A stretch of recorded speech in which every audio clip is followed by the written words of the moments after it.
Tonight, 11 o'clock. Tonight, the breaking news as we come on the air, a gunman opening fire on a U.S. Army base. Multiple soldiers shot and wounded. Soldiers running for cover as gunfire erupts at Fort Stewart. Military officials say an active duty sergeant armed with his personal handgun opening fire. 5 soldiers shot and wounded. The dangerous air tonight, millions of Americans from the Midwest to the Northeast, New York City and Chicago, reaching alarming numbers when it comes to air quality. And the tropics tonight with hurricane season nearing, we're now watching 2 systems in the Atlantic. Lee Goldberg is here. Also breaking just days after Ghislaine Maxwell was transferred from a federal prison in Florida to a prison camp in Texas with more favorable conditions. Tonight we have new reporting here, what's happening at that prison. Tonight, President Trump just a short time ago saying he and Vladimir Putin could soon meet. So what does this mean for the war in Ukraine? Martha Raddatz standing by. Tonight, authorities arresting a woman accused of posing as a registered nurse, allegedly treating more than 4,400 patients. Tonight, the daring rescue mission in Antarctica to get to a U.S. facility. Staff in need of medical care there, landing in near total darkness and on a runway made of ice. Tonight, a chilling arrest at the airport in West Palm Beach, Florida. Deputies arresting a man allegedly finding a loaded AR-15 style rifle in his rental car. Tonight here, news on Brad Pitt's mother, often seen by his side on the red carpet through the years. Tonight, the family paying tribute and what they're saying about his mother, Jane. A major league milestone tonight, the league's first female umpire about to take the field for a regular season game. Also, the blockbuster deal between ESPN and the NFL, remembering a well-known actress known for her role on The Walking Dead, and the evacuations after discovering a World War II bomb. From ABC News World Headquarters in New York, this is World News Tonight with David Muir. Good evening, and we begin tonight with the breaking news. A gunman opening fire at Fort Stewart, Georgia. The sprawling Army base placed on lockdown, soldiers running for cover. 5 soldiers shot and wounded by one of their own. The shots fired at Fort Stewart just before 11 o'clock this morning. Authorities still on the scene tonight. Soldiers seen running, the base commander ordering a lockdown, informing the base that there were casualties. Law enforcement responding, 5 soldiers shot, all 5 hospitalized. 2 taken by ambulance with a police escort to a level 1 trauma center in Savannah, about an hour away. Army officials say the suspect, a 28-year-old Army sergeant, used his personal handgun, opening fire on his co-workers. And tonight, authorities now say other co-workers wrestled him down. Tonight, what we're now learning about a recent arrest and real questions now about how he got his personal weapon on that base. ABC's Faith Abube leading us off at Fort Stewart tonight. This is the moment. Posted on TikTok, soldiers at Fort Stewart Army Base in Georgia running for safety after gunfire erupted. Yeah, the active shooter on Fort Stewart. Army officials say 28-year-old Sergeant Cornelius Radford opened fire at his logistics job using his non-military personal handgun, wounding 5 soldiers, his co-workers. We got multiple shooting goals coming on. Law enforcement racing to the scene. The base swiftly put on lockdown. Also advising 1 shooter is in custody. Army officials say it was the suspect's brave co-workers who stopped him. I know that his soldiers in the area that witnessed the shooting immediately and without hesitation tackled the soldiers, subdued him, that allowed law enforcement to then take him into custody. These soldiers, without a doubt, prevented further casualties. Ambulances rushing the wounded to hospitals. 3 soldiers needed surgery, but officials say all 5 victims are in stable condition and expected to recover. Tonight, military officials say they just learned Radford was recently arrested for DUI off the base, but his chain of command wasn't aware, and investigators want to know how he was able to get a personal weapon onto the base. We're going to have to determine how he was able to get a handgun to his place of duty. Tonight, President Trump promising to prosecute the shooter to the fullest extent of the law. The entire nation is praying for the victims and their families, and hopefully they'll fully recover. And David, Army investigators continue to question that suspect, trying to uncover a motive. They say he had no disciplinary record with the military, and tonight he remains in pretrial confinement. David. Faith Abube there at Fort Stewart for us. Faith, thank you. Now to the dangerous air. The alerts for millions of Americans from the Midwest to the Northeast at this hour. The air quality in New York City among the worst cities in the world when it comes to air quality today. And tonight, with the height of hurricane season now nearing, we're watching two tropical systems now brewing in the Atlantic. So Lee Goldberg is here at ABC's Mola Lenghi with the images tonight. Tonight, stubborn, smoky skies from the Northwest to the Great Lakes to the Midwest. Chicago's air quality this morning just behind New York City's for the worst major cities in America. The air quality index in parts of New York City this morning clocking in over 100, and anything over 100 is considered dangerous for people with difficulty breathing, like asthma or COPD. The drifting smoke, packed with fine particles from hundreds of Canadian wildfires, is toxic, even more so than cigarette smoke. Experts say, depending on the amount of time exposed, when air quality levels hit the 100 to 200 range on the scale, it can be comparable to smoking up to 7 cigarettes, nearly half a pack a day. In the West, evacuation orders expanding on the Gifford Fire north of Santa Barbara. A massive cloud of smoke visible from approaching aircraft. That fire and the Rosa Fire in Riverside County still out of control tonight. There are still air quality alerts for at least 8 states tonight. And as long as those fires keep raging in Canada, the problems are only expected to continue, David. Mola Lenghi with us from D.C. Mola, thank you. Let's get right to Chief Meteorologist Lee Goldberg from WABC here in New York. Hi, Lee. Hi, David. Light rain right now in New York helping to clean out the air a little bit. Just need the sunshine back. We'll get that tomorrow. Meanwhile, we still have air alerts, air quality alerts from the Great Lakes, Chicago, all the way into New England, Buffalo, Syracuse, Pittsfield. Now, tomorrow, high pressures along the New England coast. It shoves that smoke inland. So the worst air along I-90 from Buffalo to Albany, then up to Watertown into Burlington. Even better, though, conditions on Friday. Fire danger. Also smoke out in the southwest. We've got red flag warnings from Nevada up to Wyoming. Extreme heat in the desert Southwest. We broke a record in Phoenix today. It's wet in the east in places like Virginia, North Carolina. We have active flash flood warnings, several inches of rain there. It continues. Offshore, low pressure off the southeast coast only has a small chance for development, a little bit more disorganized, a higher chance for development with that storm over the eastern Atlantic. Either one could become errant, but it stays offshore. Just might kick up the rip currents as we go through next week. David, the tropics definitely coming alive. Lee Goldberg back with us tonight. Lee, thanks as always. Now to the breaking headline in the Jeffrey Epstein case tonight is convicted co-conspirator Ghislaine Maxwell, who recently met with the Justice Department and has now been transferred from a federal prison in Florida to a prison camp in Texas with more favorable conditions. Well, there's news tonight involving new steps being taken at that prison. Here's Aaron Katursky. Tonight, less than a week after Ghislaine Maxwell's arrival at a minimum security women's prison camp in Texas, sources tell ABC News security at that facility is increasing. The sources said the Bureau of Prisons is now positioning specially trained, heavily armed correction officers at the entrance. It's an unusual move at an open-air camp with fewer guards and minimal fencing. The sources said the change came in response to Maxwell's presence, though it's not clear she has received any threats since her arrival. Maxwell was transferred to the camp in Bryan, Texas, where Theranos founder Elizabeth Holmes is also an inmate. Just this week, Holmes was spotted running and lifting weights in the yard. Maxwell was moved there a week after her 2-day meeting with Deputy Attorney General Todd Blanche. Sources told ABC News Maxwell said nothing harmful about President Trump's interactions with Jeffrey Epstein. Tonight, Trump said he had not been briefed on what the two discussed. Mr. President, have you been briefed on what Ghislaine Maxwell told Todd Blanche? No, I haven't. Have not. Tonight, David, sources tell us the Justice Department is considering whether to release a written transcript or an audio recording of Maxwell's 9-hour interview. David? Aaron Katursky on this case again tonight. Aaron, thank you. There is breaking news involving President Trump and Vladimir Putin tonight, with President Trump threatening to hit Russia with severe new sanctions this Friday if Russia doesn't end its war with Ukraine. Well, President Trump late today said it is possible now he will soon meet with Vladimir Putin. So let's get right to Martha Raddatz. Martha, what have you learned tonight? David, there's no time or place set for any meeting, but tonight President Trump saying there is a good prospect that there could be a summit with Vladimir Putin and Ukraine's President Zelensky. This follows a face-to-face meeting today between Putin and Trump's special envoy Steve Witkoff in Moscow.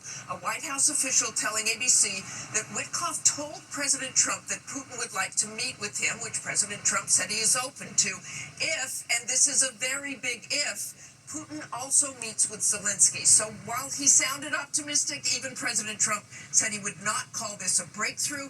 And of course, David, this comes with those new U.S. sanctions looming against Russia. David? Yes, we're watching for that late this week. Martha, thank you. Next tonight, police in Florida arresting a woman accused of posing as a registered nurse, allegedly treating more than 4,400 patients without a license. Tonight, hear the police video of her arrest showing she was still wearing medical scrubs and what she said as they arrested her.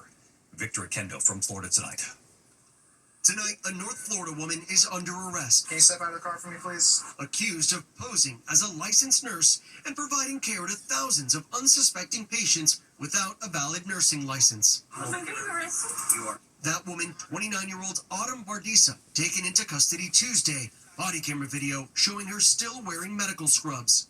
Authorities claim Bardisa used a nursing license number that belonged to someone else and treated more than 4,400 patients from June 2024 to January 2025 while working as an advanced nurse technician at Advent Health Palm Coast Parkway.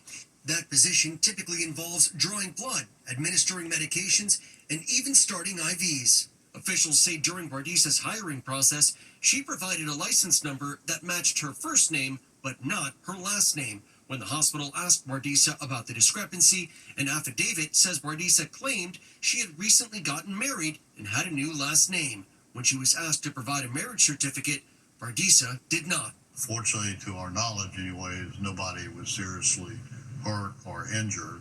The alleged ruse was discovered this January after Bardisa was offered a promotion and allegedly could not verify her identity, prompting a 7-month investigation by the hospital. David, Bardisa faces multiple charges, and tonight authorities say that after she was fired, she got her nursing license and was working at another facility. David? Victor Akendo. Victor, thank you. We turn next tonight to the daring and high-risk medical evacuation of 3 people from an American research station in Antarctica. The New Zealand Air Force to the rescue, landing in near total darkness and on a runway made of ice. Here's Matt Gutman. Overnight, that high-risk medevac in the extreme Antarctic winter. 3 people evacuated from the U.S. McMurdo Station. The Royal New Zealand Air Force carrying out the operation, stating the evacuation was requested by the United States National Science Foundation after several staffers were, quote, unable to receive the medical care they needed in Antarctica. The C-130 aircraft landing on a runway made of ice, surrounded by the Arctic night, the crew using night vision goggles, temperatures reaching negative 21 degrees. The mission was described as one of the most technically demanding operations an air crew can face, according to the U.S. Embassy. On the flight, New Zealand Defense Force medical personnel, including a doctor, all caring for one person who required urgent medical care and 2 others needing medical attention. The patients were evacuated safely to Christchurch, New Zealand, where they are now getting medical treatment. It took nearly 20 hours to complete this medical evacuation. And David, these operations are rare. The last time the Royal New Zealand Air Force conducted one of these missions was back in 2021 and 2024. David. Was a remarkable mission. Matt Gutman tonight. Matt, thank you. Tonight, President Trump's new tariffs on dozens of U.S. trading partners are now set to kick in at midnight tonight. And this evening, there's already news from the president. New tariffs on all chips coming into the U.S. So what will this mean for the cost of electronics here in America? And late today, Apple CEO Tim Cook at the White House announcing a major investment in U.S. manufacturing. So here's Mary Bruce.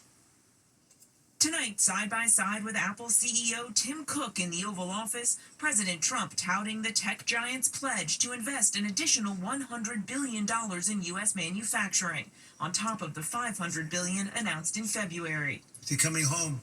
Apple saying it will use glass made in Kentucky on iPhones and Apple Watches, but the company stopping short of giving Trump what he's been demanding, that the iPhone be fully produced in the U.S. This is a significant step toward the ultimate goal of ensuring that iPhones sold in the United States of America also are made in America. But experts tell us that's a, quote, fairy tale that could send costs skyrocketing. By one estimate, manufacturing the iPhone in the U.S. could nearly triple its cost, up to roughly $3,500 per phone.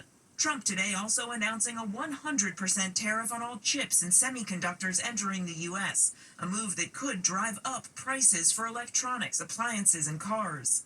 But the president says companies like Apple can be spared. If you're building in the United States or have committed to build, without question committed to build in the United States, there will be no charge.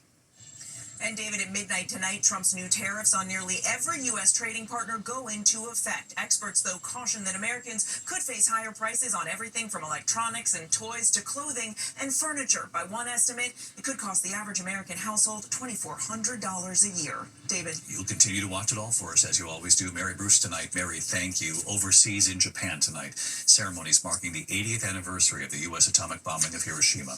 All these years later, there were still some survivors at hand at Hiroshima's Peace Memorial Park today. The world's first nuclear weapon killed 140,000 people. A second bomb on Nagasaki killed 70,000 more. Japan surrendered days later, ending World War II. When we come back here tonight, there's been a chilling arrest at the airport in West Palm Beach, Florida. Authorities say a man with a loaded AR-15 style rifle in his car. Also, thousands evacuated after discovering an unexploded World War II bomb. And the news tonight on Brad Pitt's mother, often seen by his side on the red carpet. Tonight, the family revealing she's died, paying tribute, and what they're saying now about his mother, Jane. Tonight in Florida, an alarming arrest at the airport in West Palm Beach. Authorities responding to a call of a suspicious person in a restricted area. They allegedly found a loaded AR-15 style rifle, ammunition, and multiple knives in his car. He's facing several charges tonight, including weapons possession. Overseas tonight, the discovery of an unexploded World War II bomb, forcing evacuations in Dresden, Germany. The 550-pound British-made bomb found near a bridge. About 17,000 people were told to clear the area. Authorities defusing the bomb, saying it will be moved to a safe location. When we come back here tonight, remembering a popular actress from The Walking Dead, and the news on Brad Pitt's mom tonight, so often by his side on the red carpet through the years. Tonight, they're paying tribute to his mother, Jane. To the index of other news tonight, we have learned actress Kelly Mack has died after battling glioma, a tumor forming in the brain or spinal cord. Best known for her role in The Walking Dead, her family calling her a light in every room. Kelly Mack was just 33. Tonight, we have also learned that Brad Pitt's mother has died. Pitt and his mother, Jane, were often seen together at red carpet events throughout his acting career. A family member tonight posting a tribute saying, "We were not ready for you to go yet, but knowing you are finally free to sing, dance, and paint again makes it a tad easier." Jane Pitt was 84. A landmark moment for Major League Baseball. For the first time in league history, there will be a woman umpire for a regular season game. Jen Powell will take the field for Saturday's doubleheader between the Marlins and the Braves in Atlanta. She's been working in the minors since 2016. Good luck. A blockbuster deal tonight between ESPN and the NFL. One day before the start of the preseason, ESPN revealing it's acquiring the NFL Network, including the popular Red Zone channel. In exchange, the NFL receives a 10% equity stake in ESPN. Tonight, Disney CEO Bob Iger saying the deal will deliver an even more compelling experience for NFL fans. It all launches August 21st, along with ESPN's new streaming service. Disney, of course, is the parent company of ABC News. When we come back here tonight, the family cheering on mom. They didn't know the camera was still recording, and what was heard. Finally tonight here, the marathon mom, in the moment no one knew they captured. Tonight, the mother of four running the marathon and the incredible, unfiltered moment of joy captured by her family, even though they didn't realize they were recording. Kayla Coons, a mother of four in Richmond Hill, Georgia, just outside Savannah, has been running since the 7th grade. In fact, her husband, Jeremy, proposed to her at her final cross-country meet in college. For years now, her family has always cheered her on. They're at every race, making signs, biking right alongside her as she's training, encouraging her to keep going. And so when it was time for mom Kayla to run her latest marathon, the entire family was there. And on mile 25, with just more than a mile to go, her husband Jeremy recording as she runs by. But then he thinks he stops recording on his phone. But just listen in as the phone keeps recording, as the family keeps going. Can you believe that? That's her parents, Pam and David, asking, "Can you believe that?" She was so happy. Her husband saying she was so happy. That's their 8-year-old son Harrison saying she did it. The unvarnished voices of love and pride captured, even though they didn't know the phone was still going. And right here tonight, Hey, David. mom and 8-time marathon runner Kayla. In life, you don't get to hear what people say about you, really. And in this moment, I heard it. I heard it loud and clear. Tonight, that mom and her message. I couldn't have done it without that. You can do anything when you are backed by love and support. Recording or not, a lot of love for that mom. Congrats. Good night.